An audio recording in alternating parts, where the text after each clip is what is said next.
Hey guys, it's Paul. It's a Rant and Rave week, and this week again, it's going to be one of those mixed bags, a little bit of both. Mostly raving though, because this is another week of the Marvel making me read like 18 books. We have all of these Secret Empire tie-ins. So we have 7 books, 6 books I can't count.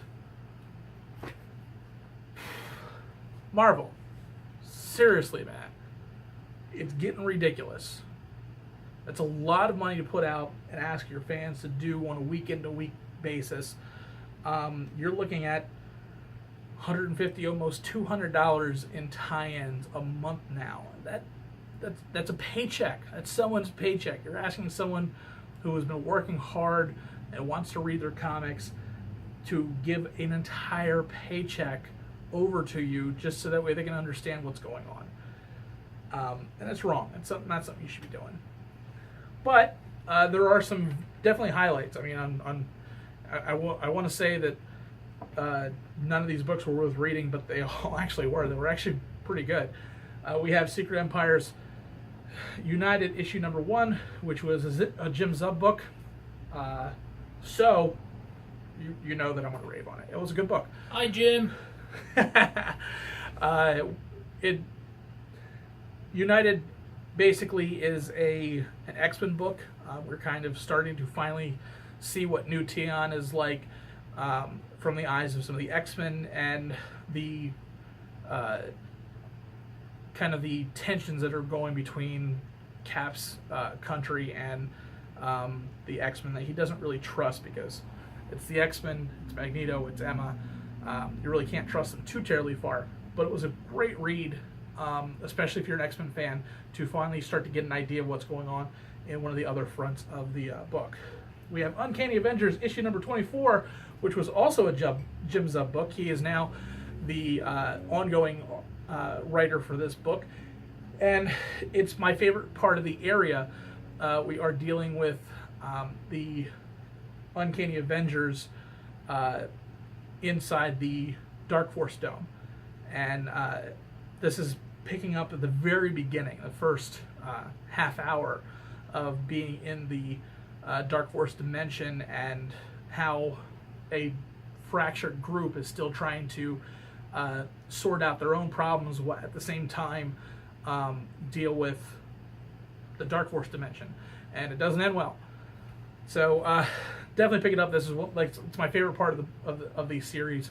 So definitely check that out. Deadpool issue number 32. I hated, but I really loved, because you're making me read Deadpool, Marvel, and I don't like that. But I haven't laughed this hard at a Deadpool issue in a long time. And I guess through a marketing campaign or whatever, they've made Deadpool one of the central figures in the Secret Empire series, and he's basically made himself an integral part of your reading. You can't get away from it. There's very important things going on in his book, and I can't tell you to not read it, because there are huge spoilers in it. So then we have Sam Wilson, Captain America issue number 23. We're dealing with Sam Wilson and his Underground Railroad, and that is not a figure of speech. Hint, hint. It was a good issue. Nick Spencer's, any of the Nick Spencer books are very closely tied to the series, so they are worth reading, because they do have a lot going on behind the scenes from there, because they were some of the books that really set up Secret Empire. Definitely grab that one. Then we have Secret Warriors issue number 3, when you're dealing with the Inhumans that are trying to make their own way in the world, with Daisy trying to basically eventually take over and get rid of Cap. They're dealing with the X-Men, so we're starting to see more of the X-Men in here, which means that we'll probably start seeing the X-Men tie-in books coming very, very soon. And then lastly, Secret Empires issue number 4, which was a great book. If you're going to read everything, make sure you read Secret Empires last, because some of the other books kind of tie into what's going on with that issue. But we are dealing with Cap and AI Tony trying to get more and more of the Cosmic Q together, and we are dealing with a Hank Pym Ultron that is absolutely crazy, but it was so great seeing some of the interactions between all the characters. It was well done.